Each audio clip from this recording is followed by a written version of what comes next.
What's up, everyone? Today I'm going to be talking about 5 rules I set for my spending and why I've set them for myself and how it's helped me. And I kind of want to help you guys too. So, I'd set a lot more than 5 for my spending, but I kind of condensed them down into 5 like main topics that I want to talk about. And let me know if you guys have like similar topics. But yeah, let's get started. At number 1 is if you can't buy it 5 times with cash, don't buy it at all, which basically means if you can't buy 5 of that item, like you shouldn't buy it because you really can't afford it. And I know you theoretically could afford it, but if you can only buy 5 of, or if you can't buy 5 of something, you really shouldn't be buying it because that's a large purchase and you need to have other money for other expenses and anything else that might come up. So I heard Iman talking about this too in one of his videos, but I set this rule for myself back in, I think, October of 2021. Obviously, I didn't have a channel, so I couldn't talk about it. But yeah, I set this back in October of 2021 for myself. And ever since then, I've been a lot smarter with my money. And recently, I think it was a couple months ago. No, it was about a month ago. I was trying to buy a motorboat. And like, theoretically, yes, I could afford a motorboat right now. But it did not meet within like the 5, I can't buy 5 of them, don't buy it at all rule. So, after I went through the whole process and I went to a lot of places, I spent a lot of time researching it. But in the end, I decided I'm going to wait. I'm going to, wait till I can actually meet that rule. And then I'll let myself buy it because I see a motorboat as more of a liability than an asset, which I'll talk about later on in the video. But I also want to talk about my Travis Scott ones behind me, and I'm going to show you guys right now. All right, I don't know how well you guys can see them from here, but I think this should be a fine angle. But these are my Travis Scott Jordan 1s, and I bought these late October of last year, and they're a brand new pair, never worn. And this is like kind of like the shoe that I've always looked at when I was getting into sneakers, and it's been like that shoe that I've like been like, when I get this shoe, like that's like, but I never really thought I'd have it, but I ended up, doing really well the first half of 2021, and it actually did meet my requirements for the can't buy 5 times, don't buy it at all rule. And they came up for a good price. They have the eBay authenticity tag on them. The guy I got them legit checked, and they were also from GOAT too. They passed GOAT, and also I checked them myself, and I know they're good. But yeah, I finally was able to in my means afford these shoes, and that was kind of just like a big turning point for me because these were something I've been wanting for so long, like ever since they came out, and I really couldn't. I could maybe, no, I don't even think I could have afforded them, like not even following the 5 times rule. But I also view these, because they're brand new, I view them as an investment as well. So I think that it's perfectly fine. Like I said, you can spend money like on things you like too, but just be smart with it, basically.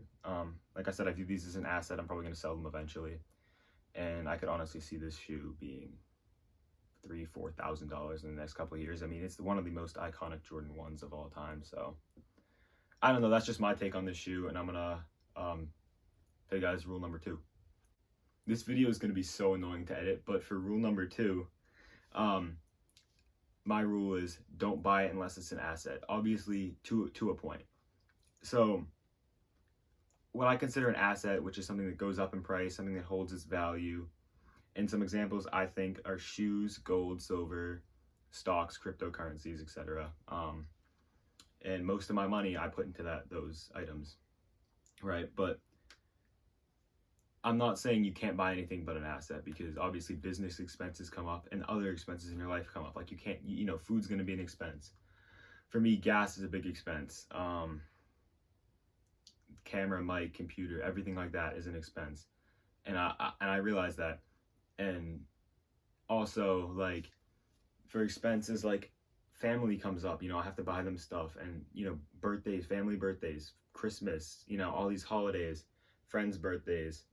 Like, I don't not buy them things because it's not like an asset. Like, I am not gonna make money from that. But what I'm trying to really get at is there's like a difference between like spending money on stuff you don't need, and then spending money on, you know, necessary things, and, you know, trying to just be smart with your money, basically. And I don't know. And I noticed a lot of people my age are spending things on like spur of the moment like things. I'm not gonna really get into that much, but I'm gonna like talk about some of the stuff I do. Like basically, there's a lot of things you can do for free, and I realized this, and I've been doing it. Like swimming, basketball, fishing, bro. I've been playing frisbee golf. I get like, it's like we like throw a frisbee like into a basket. I got like 10 of my boys, and we go to like this park, and we play, and it's like it takes like 2 hours to complete the entire thing, right? But it's like we were like joking around like, oh yeah, let's start doing that, but like it's literally fun. Like um we started it kind of as a joke, and then we're like, okay, this is actually chill. So there's like a lot of things that are free or have like very little cost, you know, that you can do for entertainment. Because like you don't need like an $1,000 vacation to like, you know, enjoy yourself, basically is what I'm saying. And I think that a lot of people think that way and just have the wrong mindset with that. So I just wanted to talk about that. So that was rule number 2. Also, I want to cut back in for rule number 2. I was gonna say too, like for vacations, you can literally go on like a road trip for like so cheap. And like I went on a road trip, and I stayed with like friends and family like along the way, and like it literally costed me basically nothing, and I had like such an amazing time because I got to go all these new places, and basically like places I'd never been before, and just explore and stuff. But like there's like a lot of like things you can do for like lower price. You just kind of like gotta be creative in a way, and like think like outside the box, and you'll literally find things that you can do for almost free. I'm back with rule number 3, which is invest like a set amount monthly, or like set percentage of your income monthly, and then increase that also monthly. So right now, personally, I invest $250 in assets monthly, whether, you know, I diversify it too. And I'm like in the process of trying to raise that 250 to 500.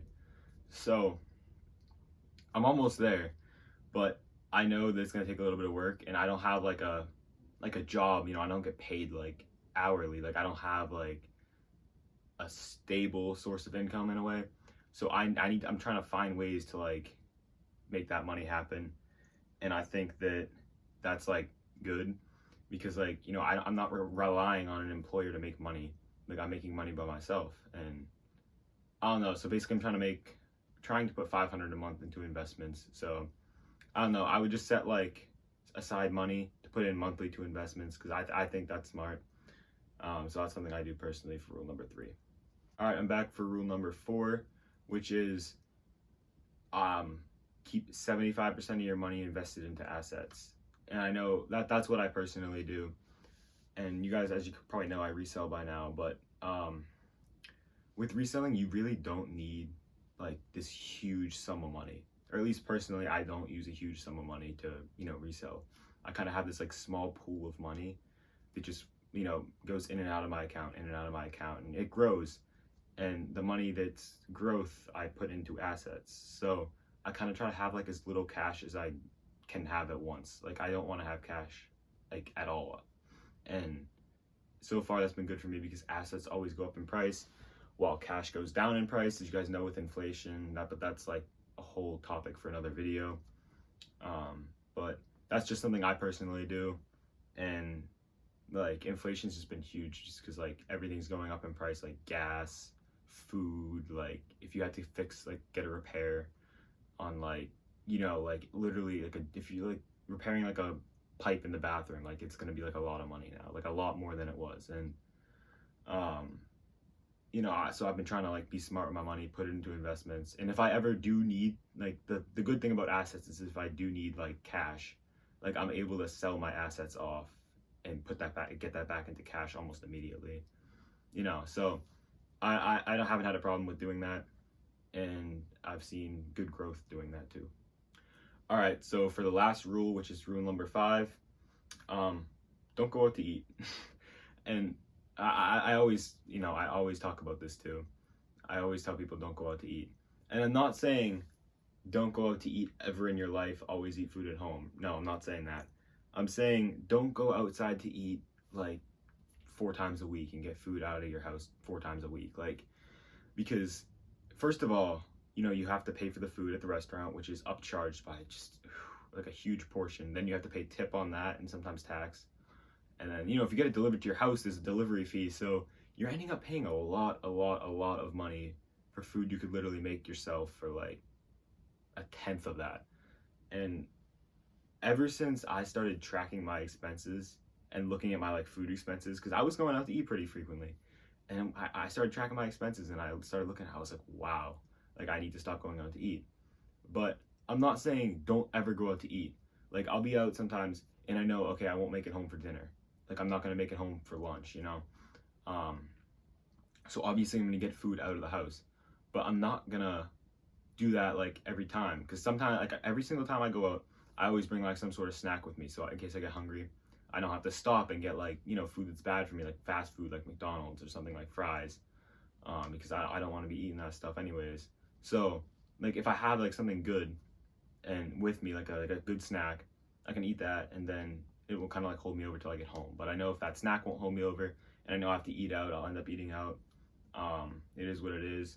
But I'm just saying, like, within moderation. Like I said, people go out to eat to entertain themselves like a couple times a week, and like I said, like I was talking about earlier, there's like a lot of free ways you can entertain yourself, or like things with little cost to entertain yourself. So yeah, that's just something like I do. And another thing I want to talk about is Starbucks coffees, and like everyone getting coffee in the morning. So if you wake up and get a coffee every morning at like Starbucks, I think that's insane, because it's like $7, and $7 times 365 is $2,555, right? That's $2,555 you're spending a year on coffee, which is blows my mind. And I don't think people really see that, because they see it, oh, $7 a day, that's not a lot of money, I'll make that back at work, when I go to work tonight.